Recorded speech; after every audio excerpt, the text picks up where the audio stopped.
பிரியமானவர்களே, நம்ம எப்பவுமே ஃபர்ஸ்ட் ஆசீர்வாதம் தான் நம்ம நினைக்கிறோம். என் பிள்ளைகளை ஆசீர்வதி ஆண்டவரே, என் குடும்பத்தை ஆசீர்வதி ஆண்டவரேன்னு ஜெபம் பண்றோம். ஆனா ஆண்டவர் பாருங்க, ஃபர்ஸ்ட் ஆவியை ஊற்றுவேன்னு சொல்லுகிறார்.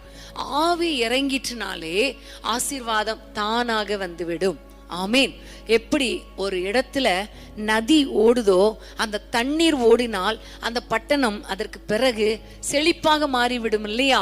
ஒரு மழை பெய்தால் அதன் பிறகு செழிப்பு வந்துவிடும். அதே மாதிரிதான் ஆவிக்குரிய நதியாகிய, ஆவிக்குரிய மழையாகிய அபிஷேகம் நம்ம குடும்பத்துல ஊற்றப்பட்டால் நம்முடைய குடும்பத்துல ஆரோக்கியம், நம்முடைய குடும்பத்துல செழிப்பு எல்லாமே தானாக வந்துவிடும். ஆமீன்.